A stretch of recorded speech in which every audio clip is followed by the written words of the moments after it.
애청자 여러분, 안녕하셨습니까? 오늘도 출애굽기 3장 1절 5절 말씀을 제가 봉독해 드립니다. 이제 모세는 미디안의 제사장 곧 그의 장인 이드로의 양떼를 지켰더라. 그리고 그가 그 양떼를 사막의 뒤편으로 인도하여 하나님의 산 곧 호렙에 이르렀더라. 그러자 주의 천사가 한 그루의 떨기나무 가운데 있는 불의 화염 속에서 그에게 나타나셨더라. 이에 그가 바라보았는데 보라, 그 떨기나무가 불에 타올랐으나 그 떨기나무는 소멸되지 않았더라. 그런즉 모세가 말하기를 내가 이제 옆으로 돌이켜서 어찌하여 그 떨기나무가 타버리지 않는지 이 엄청난 광경을 보리라 하였더라.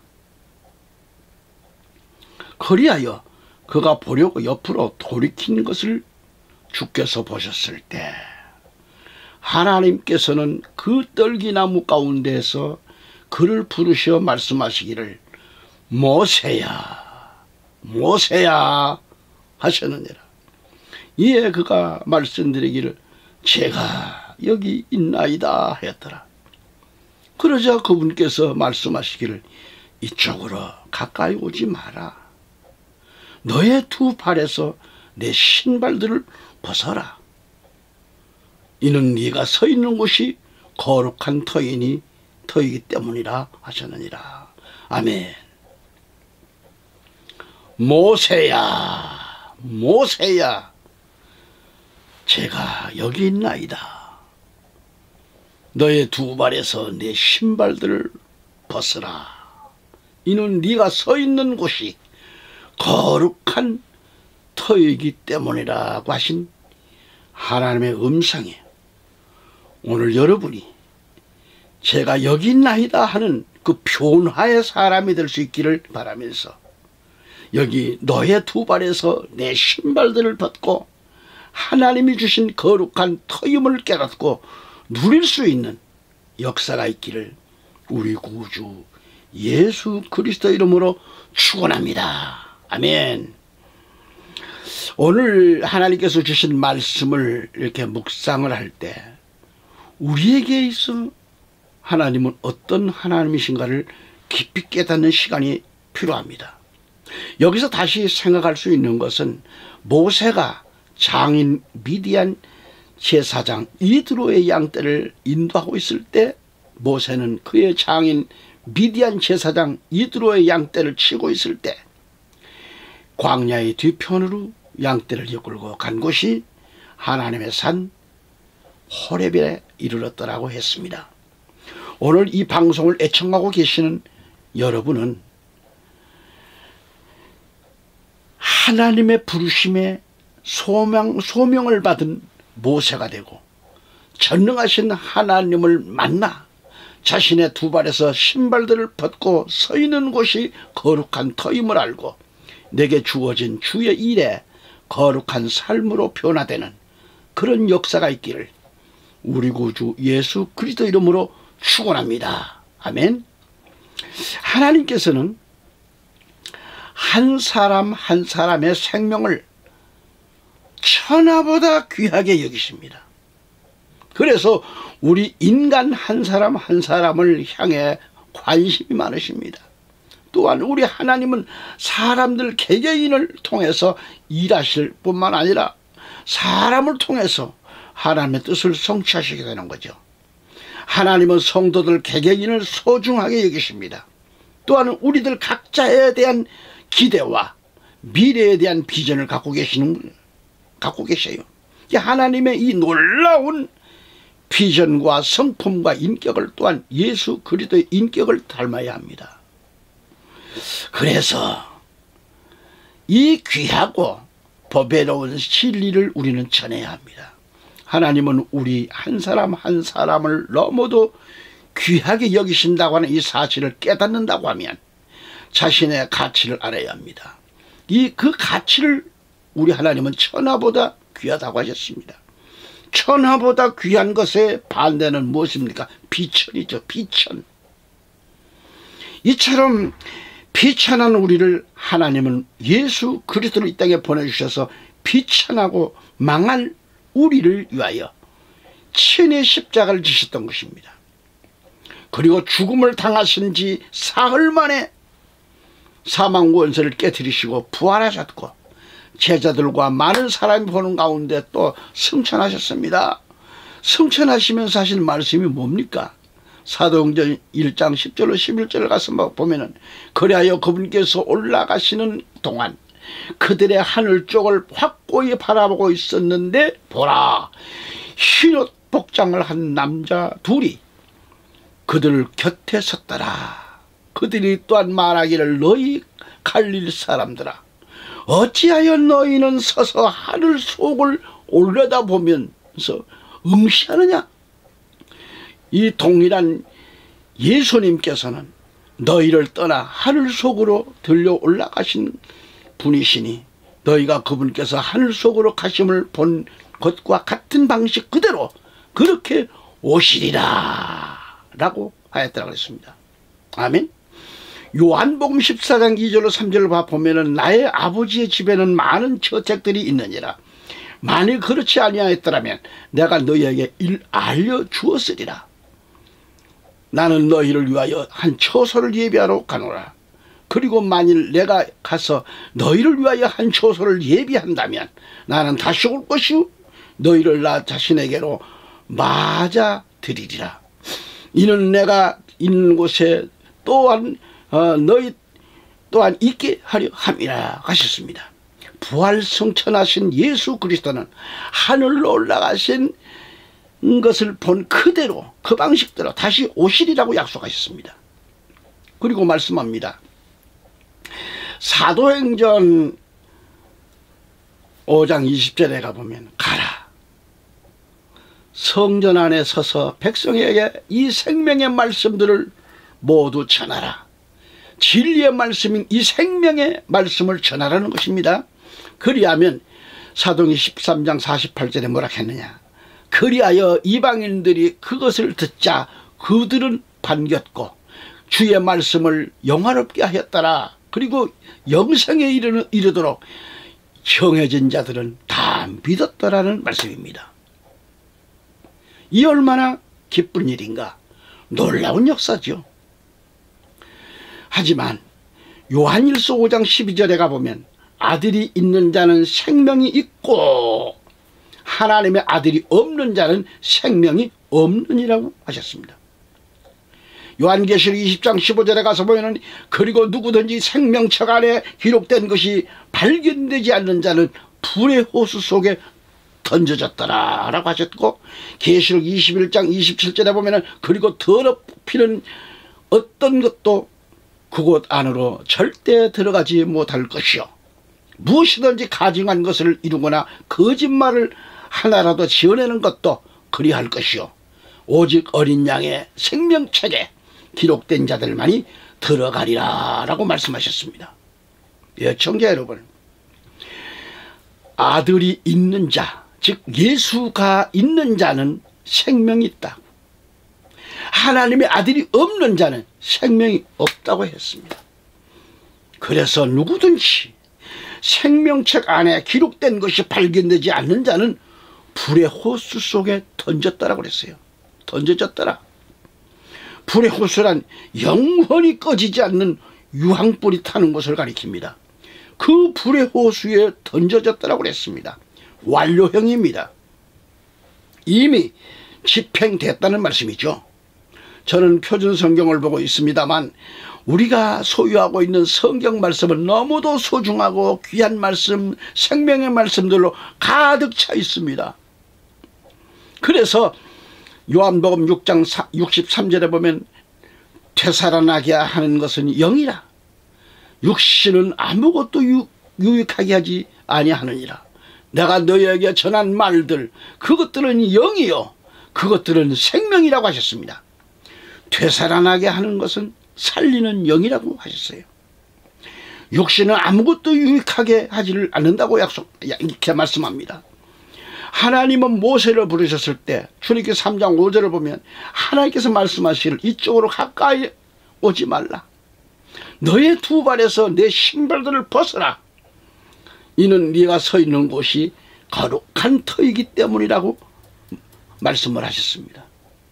다시 본문을 보면 모세는 장인 미디안의 제사장 이드로의 양떼를 먹이고 지키는 가운데 그 양떼를 사막 뒤편으로 인도하여 하나님의 산 호렙에 이르렀는데 그때 주의 천사가 한 그루의 떨기나무 가운데 있는 불의 화염 속에서 나타나셨는데, 분명코 떨기나무에 불이 붙었는데 놀라운 것은 떨기나무가 타지 않고 그대로 있더라는 것. 그래서 이 떨기나무가 불에 타지 않고 그대로 있는 것을 보았습니다. 모세가 볼 때 이상하다 싶어서 비켜서려는 그 순간 하나님께서 떨기나무 불 속에서 모세야 모세야 하고 부르십니다. 그때 모세는 제가 여기 있나이다 하자 하나님은 모세에게 이쪽으로 가까이 오지 말라 하시고 너의 두 발에서 내 신발들을 벗어라. 이는 네가 서 있는 곳이 거룩한 터이기 때문이라고 말씀하셨습니다. 여기서 두 발에서 신발들을 벗으라고 하는 그곳은 모세가 양떼를 목양하고 하면서 항상 밟고 다녔던 익숙한 지역입니다. 구약 성경을 보면 아브라함과 모세 두 인물을 생각할 수 없습니다. 생각지 않을 수 없습니다. 아브라함은 예수님에 대해 최초 계시받은 인물입니다. 성경은 이를 믿음의 조상이라고 하십니다. 하나님께서 아브라함에게 내 씨가, 즉 내 자손이 하늘의 별 같고 대적의 문을 얻으며 천하 만민의 복을 얻을 것이라고 약속하셨습니다.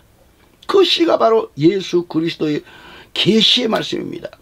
예수 그리스도 십자가에 죽으시고 부활하는 그 씨로 말미암아 아브라함의 후손들이 이렇게 많은 축복을 받게 되리라는 약속을 해주셨습니다. 창세기는 아브라함의 믿음으로부터 시작됩니다. 하지만 출애굽기에는 모세의 생애를 일관되게 기록되어 있습니다. 모세가 위대한 것은 예수 그리스도에 대한 계시를 친히 그의 삶을 통해서 우리에게 가르쳐주고 있기 때문입니다. 그래서 우리가 모세에게서 예수 그리스도 계시의 말씀을 받고 배울 때 모세가 위대하다는 것을 알게 됩니다.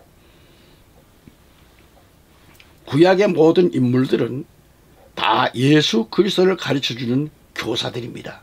만약에 예수 그리스도를 볼 수 없다면 계시의 말씀은 의미가 없다는 말입니다. 우리가 성경의 인물을 통해서 배워야 할 게 뭐냐? 예수 그리스도에 대해 배워야 합니다. 아브라함과 모세는 예수 그리스도를 보여주는 면에서 구약의 대표들입니다. 그러면 모세가 어떻게 예수 그리스도의 계시의 말씀을 우리에게 가르쳐주고 있는가? 그 계시를 우리는 어떻게 배울 수 있는가를 말씀을 묵상하는 가운데 은혜를 받아야 합니다. 모세를 이스라엘 민족 최고의 지도자요, 인류 역사의 최대의 의인이라고 합니다. 모세는 120세를 일기로 그의 생애를 마감하죠. 참고로 많은 사람들은 그리스도를 믿는 자들이나 비신앙인들은 생애를 마감하게 되어 있습니다.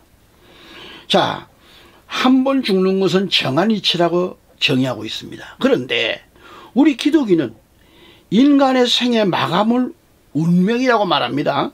그러나 성도 여러분께 또는 목회자 여러분께 제발 부탁드립니다. 우리 그리스도인은 운명, 숙명, 명운 등 이러한 용어를 뜻도 모르고 그렇게 기독교인들이 사용하고 있는데요, 써서는 안 될 용어들입니다.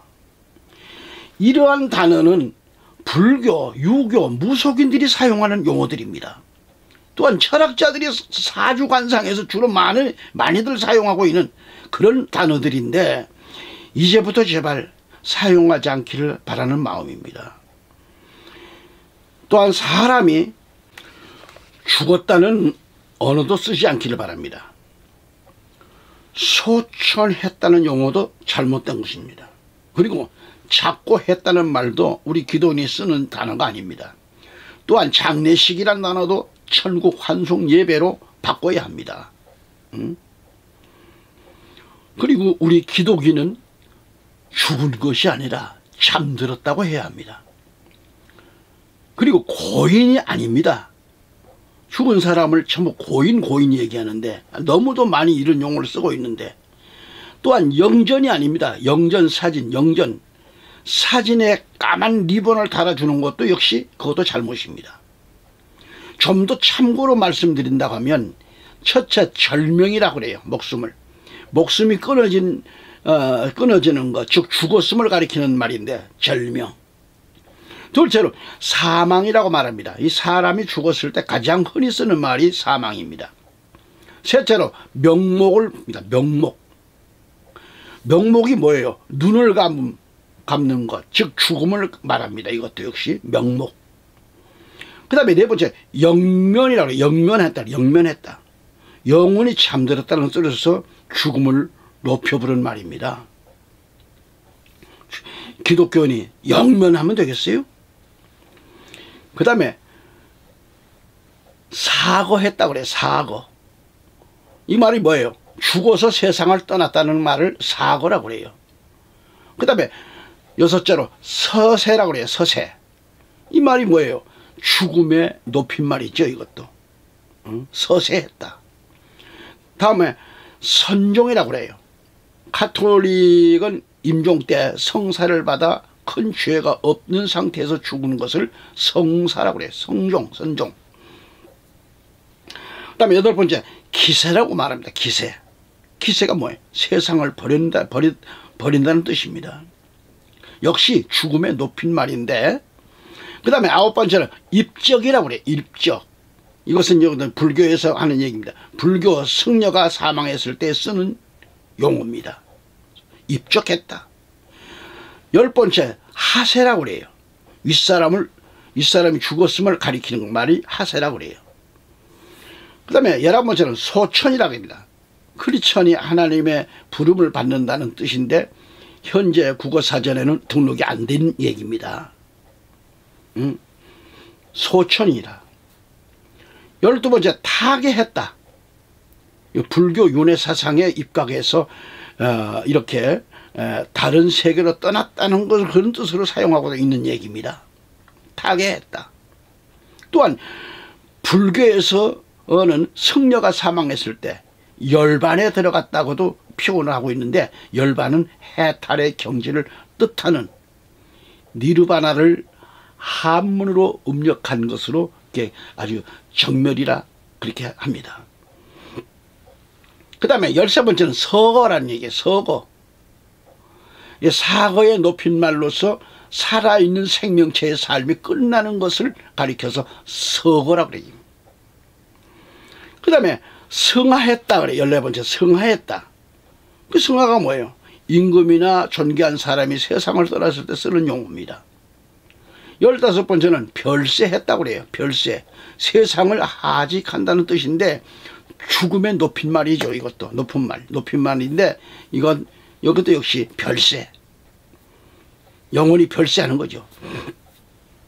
그 다음에 천봉이라고 말합니다. 16번째는 천봉. 하늘이 무너졌다는 뜻인데 아버지가 세상을 떠났을 때 쓰는 그런 말입니다. 어머니가 세상을 떠났을 때는 지붕이라고 해요. 지붕. 그 다음에 17번째는 붕어라고 그래요. 사람 죽은 걸 붕어. 임금이 세상을 떠났을 때 쓰는 용어죠. 이것은. 그 다음에 18번째는 몰하다 그랬어요. 몰하다. 이건 무슨 얘기인가? 죽음을 말합니다. 몰하다. 그 다음에 19번째는 작고했다고 그래요. 작고했다. 고인이 되셨다는 뜻을 가지는 말로 사람의 죽음을 높여 부르는 그런 말입니다. 그 다음에 20번째는 산화했다 그래요. 산화.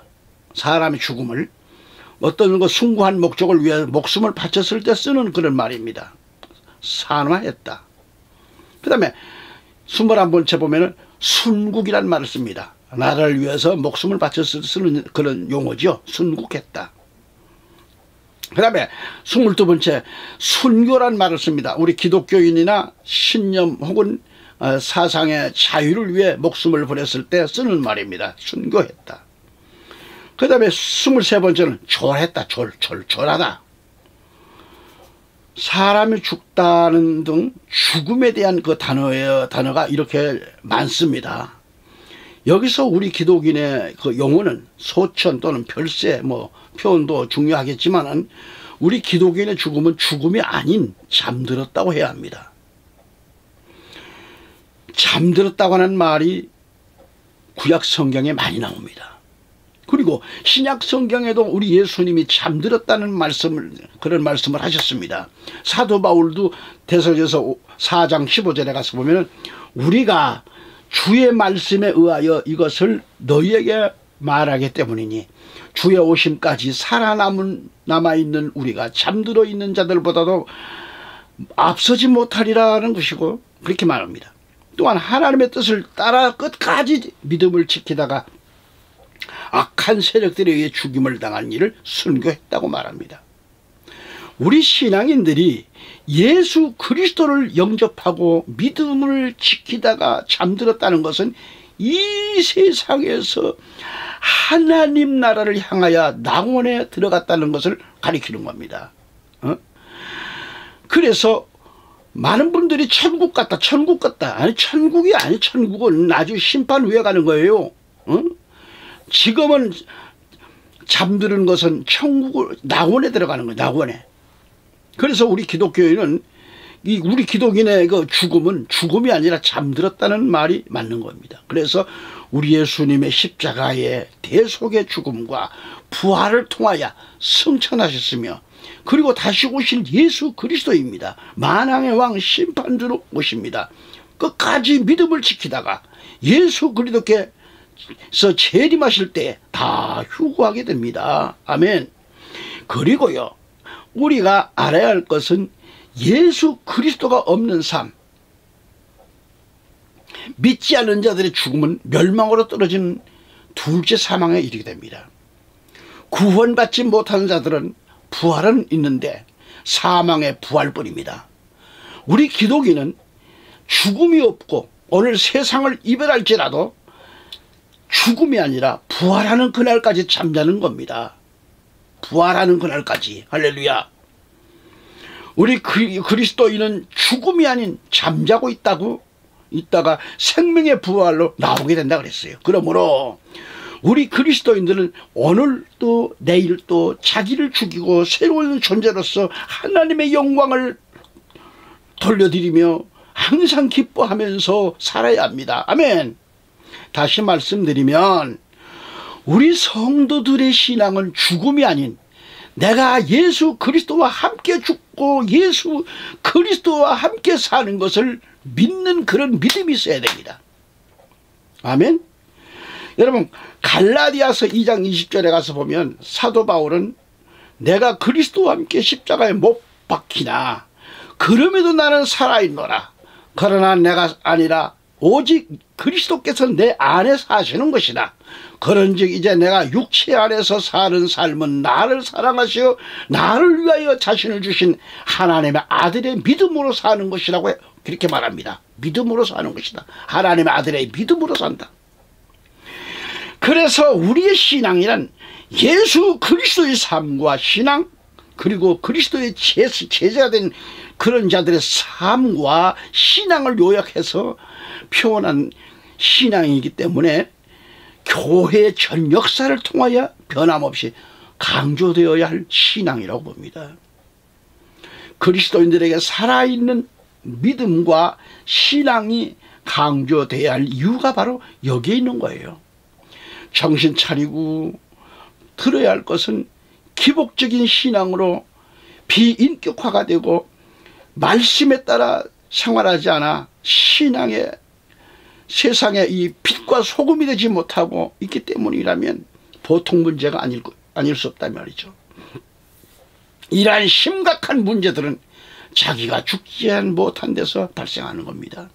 마지막 종말 신앙이란 자기를 부정하는 것, 자기의 부정을 강조하고 이 땅에서부터 천국의 행복을 맛보며 살도록 하는 것이 행복의 신앙임을 알아야 합니다.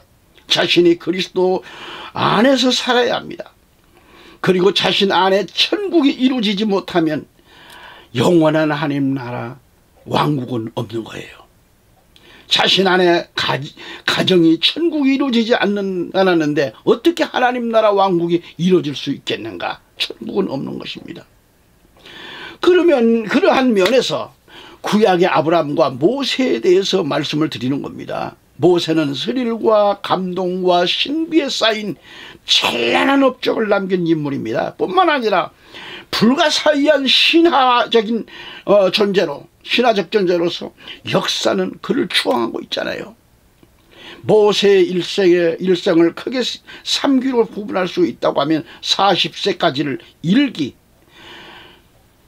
80세까지를 2기, 120세까지를 3기로 보면서 40세 단위로 그의 생애에 구분이 됩니다. 출생으로부터 40세까지는 파라오의 궁궐에서 학문을 닦고 인격을 성장시킨 청소년기라고 보면서 40세부터 80세까지는 하나님의 사람으로 미디안 광야에서 40년 동안 연단을 받았던 것을 보았고 80세부터 120까지는 하나님의 사람으로 소명받고 하나님의 일을 한 위대한 하나님의 사람으로서의 생애를 살아온 신앙의 선조입니다. 모세는 이집트에서 이스라엘 민족의 한 남자 아이로 태어났습니다. 당시의 이스라엘 민족은 파라오의 지하에서 노예 생활을 했기 때문에 모세는 노예로서 태어난 아이였습니다. 당시에 파라오 왕은 노예의 수가 증가되는 것을 보면서 위협을 느끼고 노예 중에서 출생하는 모든 남자아이는 몽땅 죽이도록 명령을 내렸지 않습니까? 모세가 태어났을 때 용모가 준수하고 그 눈빛이 비범하고 남다른지라 부모가 차마 이 아이를 산파의 손에 죽일 수 없어서 3개월 동안 숨겨왔으나 이 아이를 더 이상 감출 수가 없어서 갈대 상자로 만들어 가지고 나일강에 띄웠던 거예요. 그때 마침 이 파라오의 공주가 시녀들과 함께 나일강에 목욕하러 나오게 됩니다. 그때 이 아이의 울음소리를 들었고 하녀들을 보내 아이를 건져다가 파라오의 궁궐에서 양자를 삼고 양육했던 거 아니겠습니까? 그러니까 모세는 공주의 아들이 돼서 당시 전 세계 문화의 중심지인 이집트의 문화를 습득하게 됩니다. 무예를 배우고 지성을 배우며 궁궐의 지식을 배우면서 미래의 그 파라오의 뒤를 이어갈 위대한 왕자로서의 그 교육을 받아왔습니다. 모세는 하나님의 특별하신 섭리로 파라오의 궁궐 안에서 성장해 갔습니다. 모세가 나일강에서 건져냈을 때 어머니가 보모로 파라오의 궁궐에 입성하게 됩니다. 그래서 모세는 어머니의 젖을 먹으면서 어머니와 눈빛을 마주치잖아요. 아이야, 너는 이스라엘의 피를 받은 사람이란다. 내가 호화로운 궁궐에서 자랄지라도 너는 언제나 내 백성을 기억하라. 어머니의 무언의 기도를 받고 자란 모세는 어렸을 때부터 자기 민족을 사랑하는 그 애국심이 그 속에 불타오르고 있었습니다. 어느 날 밖에 나가서 자기 백성들이 노예 생활하는 것을 보고 마음으로 탄식하다가 그 이집트인이 자기 백성을 폭력을 가하는 모습을 보게 됩니다. 그 순간 모세는 분노하게 되고 뛰어가서 이집트인을 죽이고 모래밭에 묻어버리는 묻어버렸습니다. 바로 그게 문제가 됐어요. 어느 목격자로 인하여서 탈로가 난 거죠. 그래서 모세는 미디안 광야로 도망을 쳐서 그때부터 망명객의 그 삶이 시작됐죠. 그의 나이 40세입니다. 미디안으로 가서 이드로라는 사람의 대릴사이가 되어 40년 풍라의 망명 생활이 시작되었습니다. 모세는 거기서부터 양치는 목동이 되었습니다. 미디안 광야 생활 하늘을 지붕 삼고 떠도는 방랑객, 하늘을 보니 눈물이요 바람소리 스쳐가니 자기 백성들의 한숨소리요 양떼를 보니 자기 백성들의 초라한 모습이라. 춘풍추 40년 흘러 모세의 나이 80세 노년이 되던 어느 날 석양노을이 산천을 붉게 물들이는 황혼 시간에 모세는 이상한 광경을 목격하게 되는 것입니다. 오늘 본문에 떨기나무에 불이 붙었는데, 떨기나무 학명은 아카시아 릴라티카라고 그러는데요, 그 일종의 가시덤불을 말합니다.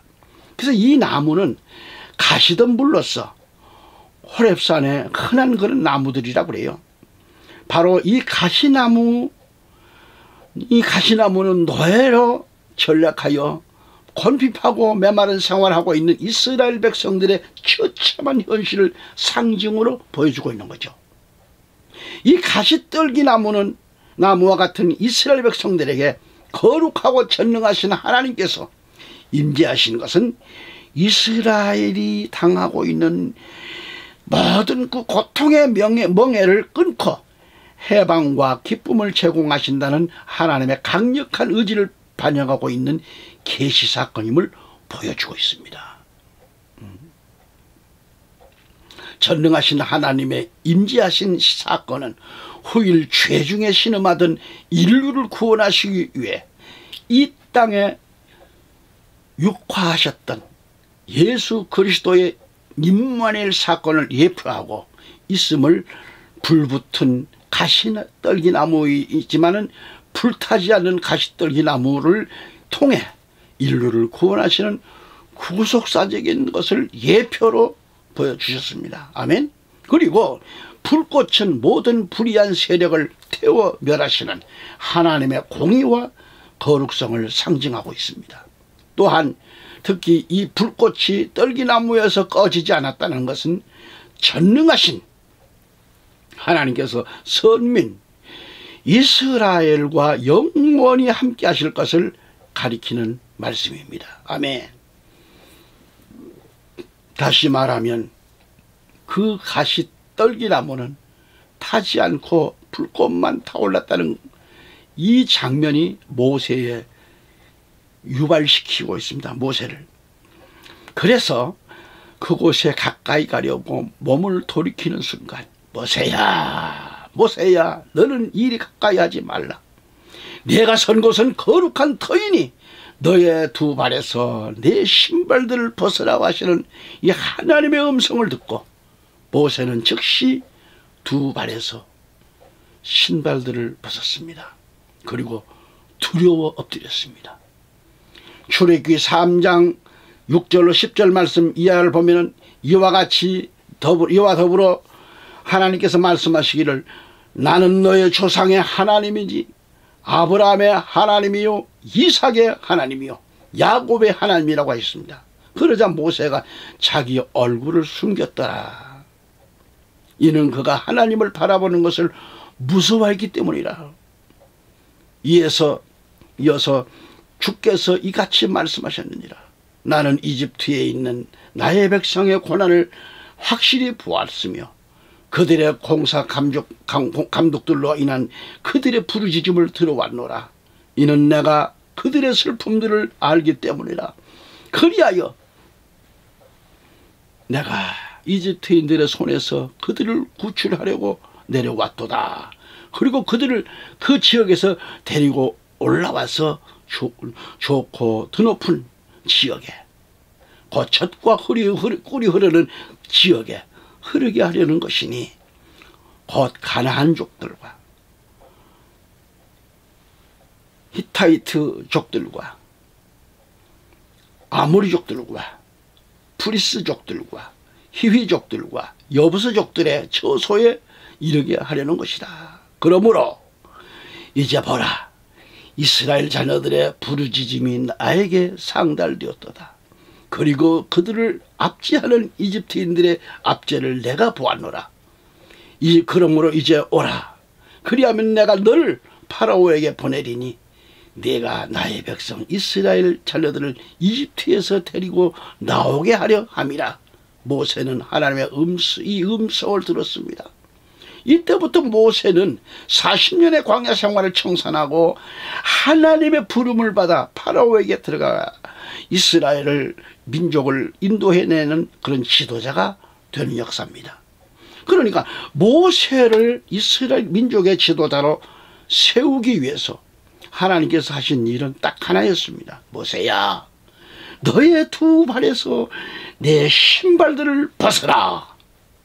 모세는 광야 40년을 통해서 두 발에서 자신의 신발들을 벗는 일을 했습니다. 하나님께서 우리에게 들려주시는 이 음성은 내 두 발에서 내 신발들을 벗어라. 이제부터 이 순간부터 하나님의 사람으로 하나님의 복을 주시기 위해서 우리에게 명령하시는 그 음성은 너의 두 발에서 내 신발들을 벗으라는 말씀입니다.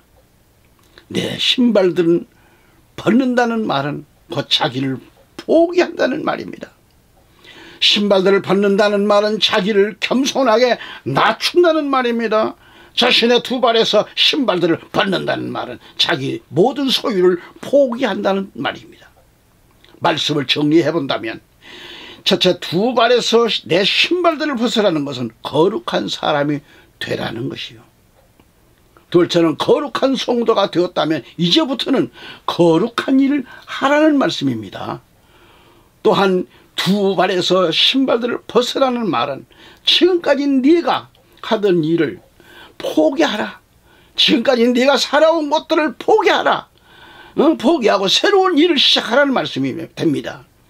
너의 두 발에서 네 신발들을 벗으라는 그곳은 거룩한 땅 터라고 했습니다. 거룩한 일, 하나님의 부르심에 합당한 일을 하기 위해서는 자신이 서 있는 것은 거룩한 땅 터라는 말씀입니다. 자신의 두 발에서 그 신발들을 벗어야만 합니다. 신발들을 신고 다니면서 온갖 것들을 다 밟고 다닙니다. 그래서 더럽다. 사람이 살면서 온갖 죄로 말미암아 더러워진 행위를 가리킵니다. 더러워진 자신의 온갖 죄악을 더러워진 두 발에서 자신의 신발들을 벗고 방에 들어오듯이 모세가 그러했듯이 오늘날도 여러분 자신의 발에서 신발을 벗어야 합니다. 신발을 벗는다는 것은 자신의 죄를 회개할 것을 가리킵니다. 지난날 자신의 죄를, 더러운 행동과 각종 더러워진 죄악을 정욕과 함께 버려진 이 더러워진 것들을 몽땅 다 벗어 던지라는 말씀입니다. 이사야 64장 6절 말씀을 보면 그러나 우리는 모두 불결한 것 같고 우리의 모든 의인은 더러운 누더기들 같나이다. 그리고 우리는 모두 잎사귀같이 시드나이다. 그런즉 우리의 죄악들이 바람처럼 우리를 쓸어버렸나이다. 우리가 신고 있던 신발은 율법인데 그 율법으로 더럽혀진 그 신발들을 벗어 던져야 합니다. 거듭 말해서 모세의 이 신발들을 벗어야 광야의 복음의 신발을 신을 수 있다 이 말이죠. 이처럼 신앙인은 잘못된 것도 버려야 되고 잘한 것도 버려야 돼요. 그래야 하나님 앞에 설 수 있다는 그런 말씀입니다. 옛사람을 신발들을 벗어 던지듯이 아주 벗어 던져야 되는 거예요. 우리의 몇 가지 죄만 보고 원통히 여길 것이 아니라 그 죄를 범한 자 정말 전체가 그 죄의 책임자이기 때문에 자 전체를 원통히 여기고 벗어 던져야 합니다. 그래서 이제부터는 오직 예수 그리스도만을 의뢰하는 그런 새 사람이 되어야 한다는 그런 말씀입니다. 아멘. 세 번째로 두 발에서 신발들을 벗듯이 예수 그리스도 안에서 같이 살라는 뜻이 있습니다. 자신의 그 두 발에서 신발들을 벗지 않으면 함께 할 수가 없습니다. 그의 신발들을 벗었을 때만이 함께 할 수 있다는 말씀이에요. 너의 두 발에서 내 신발들을 벗으라는 이 말씀은 너와 같이 살자는 말씀입니다. 할렐루야. 성경은 분명히 말씀합니다. 너의 두 발에서 내 신발들을 벗으라. 그리고 곧 젖과 꿀이 흐르는 지역에 이르게 하려는 것이니 라고 말씀합니다. 8절에도. 여기서 젖과 꿀이 흐르는 지역은 곧 가나안을 가리킵니다. 여호수아 1장 2절로 3절에서도 가나안 땅에 가려면 신발을 벗고 발바닥으로 가라는 말씀입니다. 나의 종 모세가 죽었도다. 그러므로 이제 너와 이 모든 백성은 일어나서 이 요르단을 건너고 내가 그들에게 곧 이스라엘 자녀들에게 주는 그 지역으로 가라. 내가 모세에게 말한 대로 너의 발바닥으로 밟을 모든 곳마다 내가 너희에게 주었노라고 이렇게 말씀합니다. 여호수아 4장 18절에 요르단을 건너갈 때 제사장들의 발바닥이 마른 육지를 향하였다라고 그랬어요. 주의 군대 대장이 여호수아에게 말하기를 너의 신발을 풀어 너의 발에서 벗겨내라 그랬어요. 이는 네가 그 위에 서 있는 곳이 거룩하기 때문이라고 하였더라. 이에 여호수아가 그렇게 행하였더라고 그랬어요. 여호수아가 가나안 땅에 들어가는데 가장 큰 성이 여리고성이었습니다. 여리고성을 점령할 때 하나님께서 주의 군대 대장 사자를 보내주셔서 여호수아에게 너의 신발을 풀어 너의 발에서 벗겨내라. 그리고 여리고성을 들어가라고 말씀합니다. 거기서 우리는 무엇을 깨달았나요? 무엇을? 가나안 땅, 젖과 꿀이 흐르는 가나안 땅이 되기 위해서는 자신의 두 발에서 내 신발들을 벗으라는 이 말씀의 의미는 자기를 포기하고 썩어져가는 옛사람을 벗어버리고 새로운 존재로 살라는 것을 말씀하고 있는 겁니다. 그걸 가리키는 거예요. 아멘. 우리가 알아야 할 것은 그리스도 예수를 믿는 사람들 가운데는 세 종류가 있다 그랬죠. 이집트의 신자가 있고 광야 신자가 있고 가나안 신자가 이 세 종류가 있다 그래요. 이집트 신자는 아직도 세상에 있는 사람들을 가리키고 하나님을 아직 완전히 섬기지 못하는 사람들을 가리키겠고 이스라엘 민족이 이집트에서 노예로 종살이하는 것처럼 세상에 종노릇하고 있으면서 하나님 앞에 나오지 않는 그런 사람들을 가리킵니다. 그러면 광야 신자는 세상에서 하나님 편으로 나왔는데 육신의 소욕을 버리지를 못해요. 이걸 버리지를 못하기 때문에 세상 것들을 좋아하는 그런 사람들을 가리키고 있습니다. 그래서 교회에 와서는 주여 주여 하고 나가면서는 인간 본영의 자세로 육적인 사람으로 돌아서게 되는 거예요. 가나안 신자는 나도 세상도 가는 곳 없고 오직 예수로 만족하는 성스러운 사람들을 가리킵니다. 그러니까 성스러운 사람들, 거룩한 사람들은 자기 발에서 신발들을 벗은 사람들입니다. 할렐루야. 하나님께서 우리가 젖과 꿀이 흐르는 가정, 젖과 꿀이 흐르는 직장, 젖과 꿀이 흐르는 심령, 젖과 꿀이 흐르는 이 나라를 이루기 위해서 우리에게 원하시는 것은 우리의 두 발에서 자신의 신발들을 벗어야 합니다. 그러기 위해서는 날마다 기도드리면서 벗어 던져야 돼요.